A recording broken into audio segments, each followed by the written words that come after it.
I want to close by talking about the fourth of the skills we develop in meditation. Remember, there are core skills, C-O-R-E,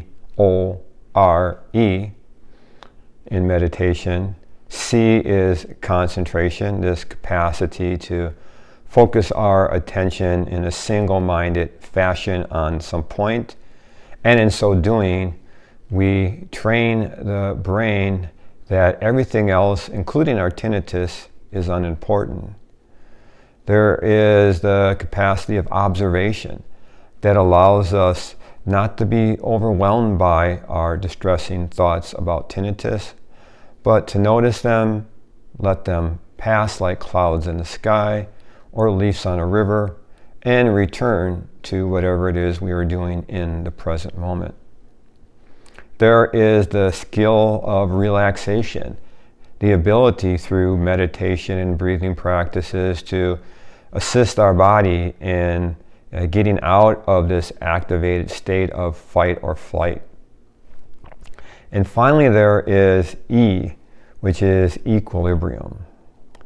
So I've saved the E for last, not only because it's last literally in the list, but also because it is in a way the most, I think, abstract and somewhat difficult to describe. Well, let me try. Right. So equilibrium can be defined as mental calm, especially in the face of great difficulty. And surely we are confronted with a great difficulty with our tinnitus. So how do we achieve this mental calm with that constant clattering going on? Well, let me use a couple examples. If you were partnered in a 2-on-2 basketball game with LeBron James, right, you would probably feel pretty confident about coming out on top. Right? If on a game show your teammate was the Jeopardy champion Ken Jennings as well, I think you would feel pretty good about your chances.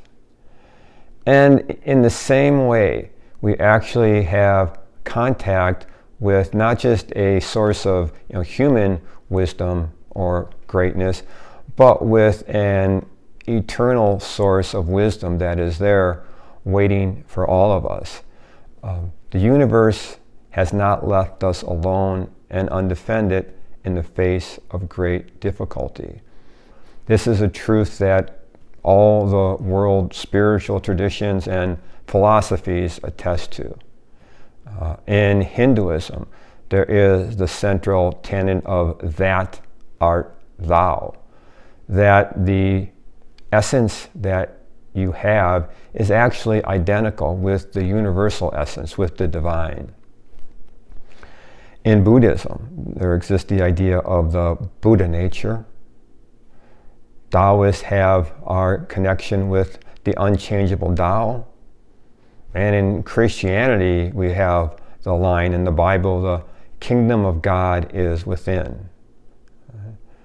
The ancient Greeks, Stoics, talked about the divine as a source of power and grounding, and even Plato mentioned our mind's ability to contact the eternal forms.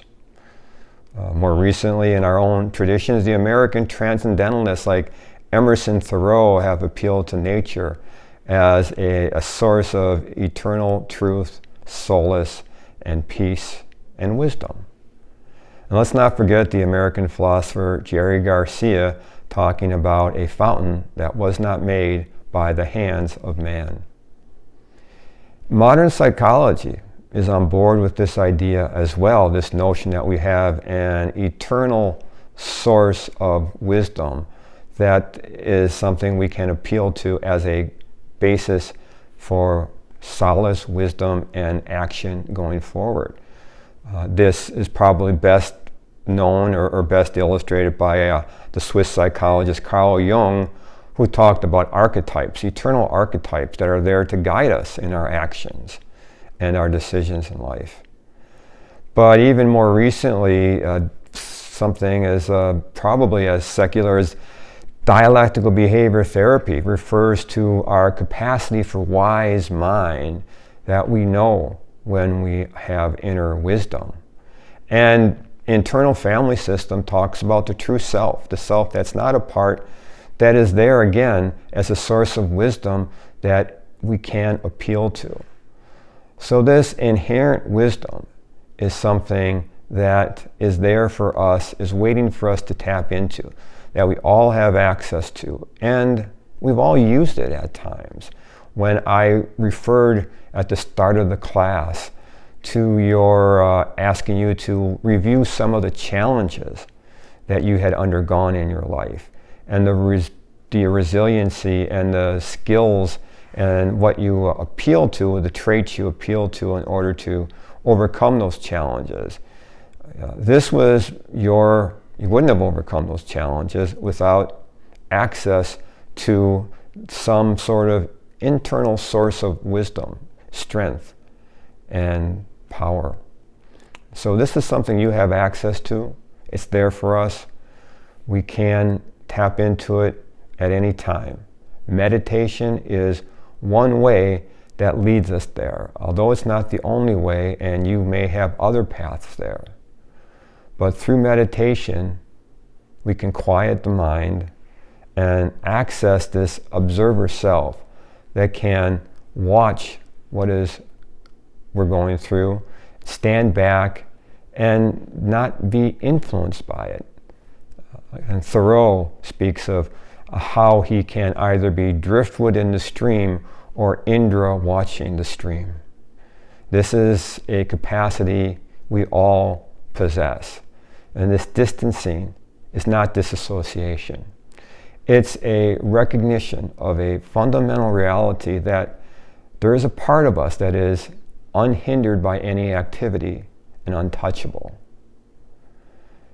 And this is a mental peace and quiet we can achieve despite the din of our tinnitus. This is equanimity. Stop.